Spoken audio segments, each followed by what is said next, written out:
আসসালামু আলাইকুম। খুবই গুরুত্বপূর্ণ একটি সংবাদ। এই মুহূর্তে ভারত যে সিদ্ধান্ত নিতে যাচ্ছে, যদি সত্যি সত্যি তারা বাংলাদেশের বিপরীতে সার্জিক্যাল স্ট্রাইক পরিচালনা করে, তাহলে পরিণতি অত্যন্ত ভয়ঙ্কর হবে। এমনকি এটা একটা বড় ধরনের যুদ্ধের পূর্বাভাস হিসাবেই আমরা দেখছি। প্রথমত আপনাকে বুঝতে হবে সার্জিক্যাল স্ট্রাইক বা যুদ্ধের ভাষায় এই সার্জিক্যাল স্ট্রাইক কি, এর গুরুত্ব কতটুকু, আর এতে কোন একটি দেশের বিরুদ্ধে আরেকটি দেশ কিভাবে লড়াই করে এবং পরিণতি কোন দিকে যায়।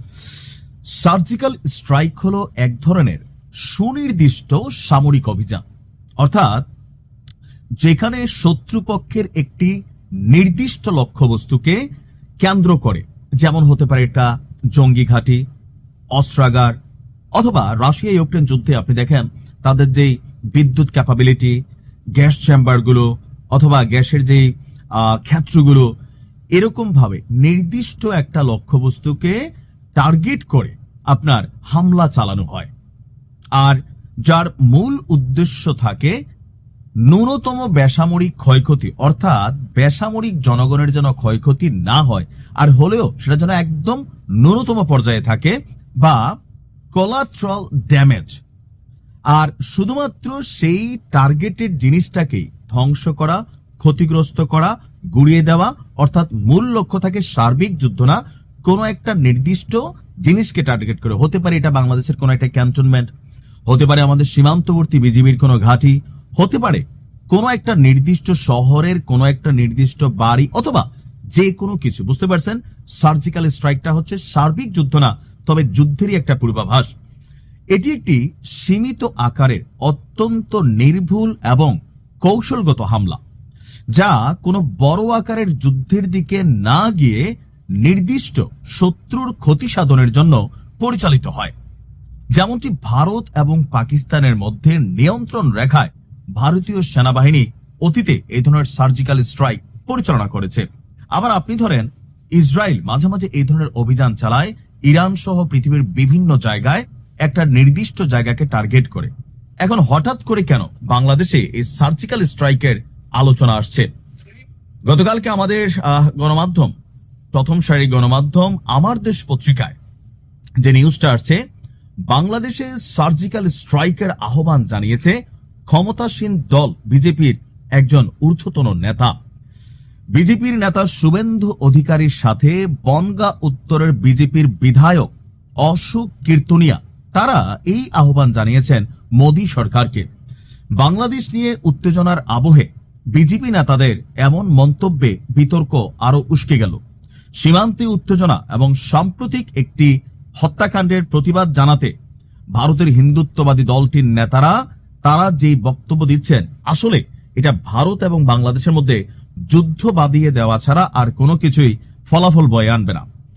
আপনার বিজেপির বিধায়ক অশোক কীর্তনিয়া এবং হরিণঘাটার বিজেপি বিধায়ক অসীম সরকার, তারা সহ শুভেন্দু অধিকারী, যিনি প্রতিনিয়ত বাংলাদেশ সম্পর্কে নেগেটিভ বক্তব্য করেন, তাদের বক্তব্য ছিল এটা যে ডক্টর ইউনূসকে একটা শিক্ষা দিতে একটা সার্জিক্যাল স্ট্রাইক পরিচালনা করা দরকার ভারতের।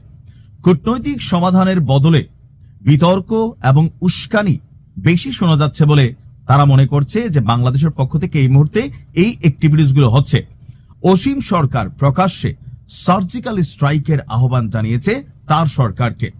তার বক্তব্য, যেভাবে পাকিস্তানে সার্জিক্যাল স্ট্রাইক হয়েছিল সেভাবে বাংলাদেশেও অভিযান করুক ভারত সরকার। অর্থাৎ 2016 সালে পাকিস্তানের সাথে আপনার যে সীমান্তবর্তী এরিয়া, সেখানে একটা সার্জিক্যাল স্ট্রাইক দিয়েছিল ভারত এবং তাতে তারা সফল হয়েছিল।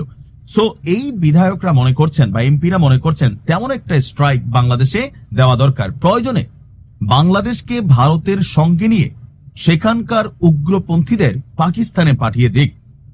আপনার বলা হচ্ছে যে কেন্দ্রীয় সরকারের এখনই উচিত বাংলাদেশকে আর বাড়তে না দেওয়া, এখনই সার্জিক্যাল স্ট্রাইক করা দরকার। অর্থাৎ ভারত চাচ্ছে এই মুহূর্তে বাংলাদেশ থেকে ভারত বিরোধী যে সকল বক্তব্য, ভারতের সার্বভৌমত্ব বিরোধী যে বক্তব্য, সকল কিছুকে তারা খুবই সিরিয়াস নিচ্ছে।